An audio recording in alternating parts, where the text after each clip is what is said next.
একটা মেয়ে চলে গেছে, ব্যাস আপনি জীবনটা নষ্ট করে ফেললেন, কি হয়েছে? আর এগুলো কিন্তু কোনো ভালোবাসা না, এগুলো হচ্ছে একটা আবেগ। এটার নাম কি ভাই? এটা জাস্ট একটা আবেগ। ভালোবাসার সংজ্ঞা কি তাহলে?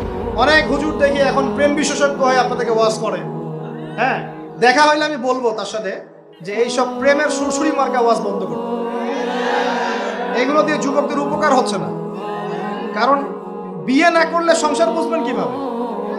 বিয়ে না করলে আপনি সংসার বুঝবেন কিভাবে? মনে করেন আমি বিয়ে শাদী করি নাই, আমি আপনাকে কি বিয়ের ওয়াজ করব? আমার তো অভিজ্ঞতাই নাই।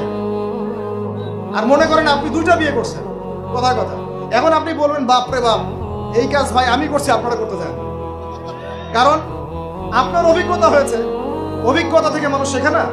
তো সুরসুরি মার্কা ওয়াজ দিয়ে কি মানুষকে শেখানো যাবে? এই যে ছেলেরা মেয়েদের সাথে হারাম সম্পর্ক করে এক পর্যায়ে যে ছেঁকা খেয়ে মাদকের কাছে গেল, প্রেমিকা ছেড়ে চলে গেছে, ওর ধারণা যে দুনিয়ার সব আমার চলে গেছে। একটা মেয়ে, মেয়ের অভাব নাকি দুনিয়ায়? মেয়ের অভাব মনে করেন? শেষ জামানায় একটা ছেলের ঘাড়ের মধ্যে 40টা মেয়ে থাকবে। আরে ভাই, 40টা বউ না, 40টা মেয়ে, মহিলা। মানে আপনার ঘাড়ে থাকবে আপনার স্ত্রী, আপনার কন্যা, আপনার মা, আপনার বোন, আপনার শাশুড়ি, আপনার খালা, সব আপনার ঘাড়ে।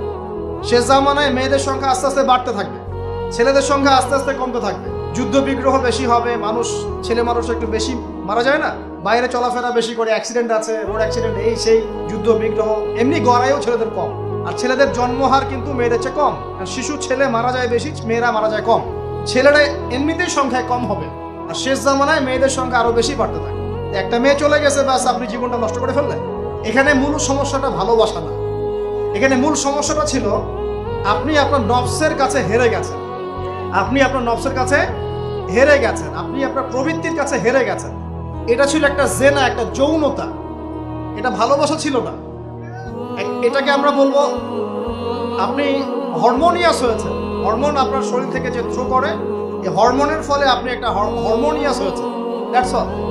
আর যে মেয়েটা আপনাকে উঠতি বয়সে এইসব মিথ্যা প্রতিশ্রুতি দিয়েছিল, সেও ছিল একটা প্রতারক। কি ছিল? একটা, সে নিজেও জানতো না যে সে নিজে কি করছে, সে নিজেও জানতো না সে চায় কি। তখন আপনিও বুঝতেন না আপনি কি চান।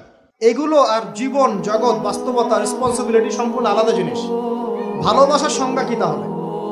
ভালোবাসার সংজ্ঞা হচ্ছে, ভালোবাসার ডেফিনেশনটা হচ্ছে যে আপনি যাকে পছন্দ করেন, যাকে আপনি ভালোবাসেন, তাকে আপনি কতটুকু বোঝেন, এটা হলো ভালোবাসার ডেফিনেশন।